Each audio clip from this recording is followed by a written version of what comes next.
পরিবর্তন news channel, আপনার কণ্ঠ, আপনার পছন্দ।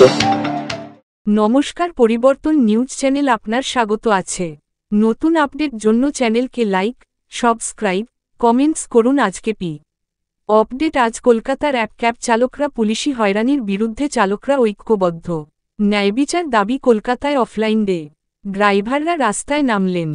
পুলিশি হয়রানির বিরুদ্ধে 27 ফেব্রুয়ারি 25 সকাল 6টা থেকে সন্ধ্যা 6টা পর্যন্ত অফলাইন ডে পালিত করলেন শ্রমিক সংগঠনের সিটু পশ্চিমবঙ্গ সদস্যরা। প্রায় 90% গাড়ি ডিভাইস অফ রেখেছেন। ড্রাইভাররা রামলীলা পার্কে জমায়েত হয়ে ধর্মতলা পর্যন্ত মিছিল করেন। মিছিল শেষে লেনিন মূর্তির পাদদেশে অবস্থান চলছে। Kolkata OLA, Uber, cab operator এবং ড্রাইভার্স ইউনিয়ন 12 ঘণ্টা অফলাইনকে সমর্থন জানিয়ে সিটু নমস্কার সমর্থনকারী মিছিল ও ধর্মতলা মোড়ে অবস্থান বিক্ষোভের মাধ্যমে তাদের দাবি জানানো হয়। দাবি পূরণ না হলে আগামী দিনে অন্য ধরনের আন্দোলন হবে। এগ্রিগেটর আইন অনুযায়ী ক্যাবগুলির ভাড়া প্রতিবছর রাজ্য সরকার ঘোষণা করবে। এবছর ভাড়া হোক ক্যাবগুলিতে প্রতি কিলোমিটারে ন্যূনতম নন এসি 25 ও এসি 30 টাকা, বাইক ট্যাক্সিতে প্রতি কিলোমিটারে 12 টাকা। রাজ্য সরকারের উদ্যোগে বেশ কিছু বাইক ট্যাক্সির কমার্শিয়াল নম্বর দেওয়া হয়েছে, কিন্তু এখনও বড় অংশ বাকি আছে। 31 মার্চের পরে এগ্রিগেটররা কমার্শিয়াল নম ছাড়া বাইক ট্যাক্সি চালাতে পারবেন না। আমরাও কমার্শিয়াল নাম্বার করেই বাইক ট্যাক্সি চালাতে চাই, কিন্তু অনেকেই লোন থাকার কারণে প্রাইভেট নম্বর থেকে হলুদ নম্বর করাতে পারছেন না।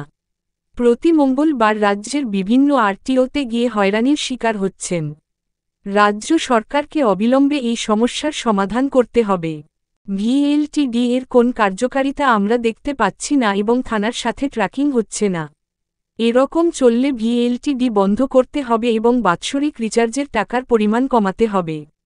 কলকাতায় সমস্ত সিএনজি পাম্পগুলিতে পর্যাপ্ত সিএনজি রাখতে হবে এবং সিএনজি পাম্পগুলিতে যে ধরনের অশান্তি হচ্ছে সেগুলো বন্ধ করতে হবে।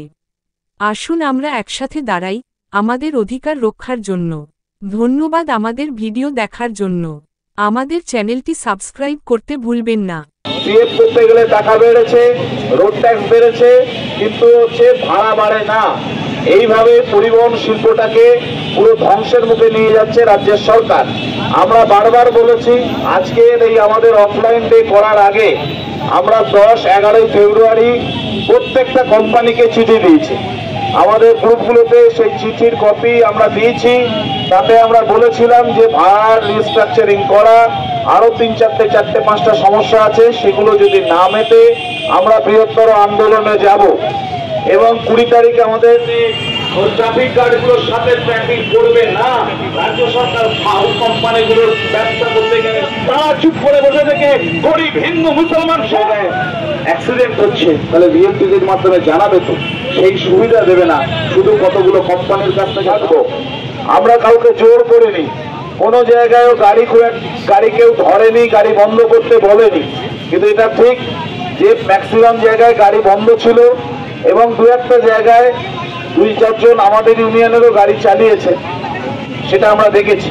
তো আমার প্রত্যেক ড্রাইভারের কাছে যারা আজকের এই অফলাইন ডেতে অংশগ্রহণ করেছে, CI2 লাল ঝান্ডার পক্ষ থেকে, সমস্ত আমাদের ইউনিয়নের পক্ষ থেকে সবাইকে লাল সেলাম জানাই। এই লড়াই আমাদের, এই লড়াই আমরা লড়ছি বলেই আজকে সবগুলো কোম্পানি তারা নিজেরা বাধ্য হচ্ছে যে তাদের পজিশন থেকে নড়তে, তাদের ভাড়া বাড়ানো থেকে, ভাড়া রিস্ট্রাকচারিং করা থেকে শুরু করে আর অন্যান্য যে সুযোগ সুবিধা সব আইডি খুলে দেবে বলেছে। আমরা বিশ্বাস করি যে যা বলেছে হয়তো মানবে, কিন্তু যদি না মানে তাহলে আমাদের লড়াইটা আজকের পরে থেমে যাচ্ছে এরকম না। আমরা রাজ্য সরকারকে বলছি যে অনেকগুলো 6খানা সিএনজি পাম্প সেটা হচ্ছে অর্ডার হয়ে আছে, আর সিএনজির গ্যাস ভরতে গেলে ঘন্টার পর ঘন্টা লাইন দিতে হবে, এই জিনিস চলতে পারে না। সমস্ত সিএনজি গাড়ি যাদের আছে তাদের বলছি যে আজকে আমরা রাজ্য সরকারকে বলেছি আমরা আরো 15-20 দিন দেখবো, তারপরে যদি না আছে এপ্রিল মাসের ফার্স্ট উইক থেকে ওই পাম্পগুলোর সামনে গাড়ি নিয়ে বসে থাকবো, রাজ্য সরকারের এই বদনামও আমরা ছোটাবো।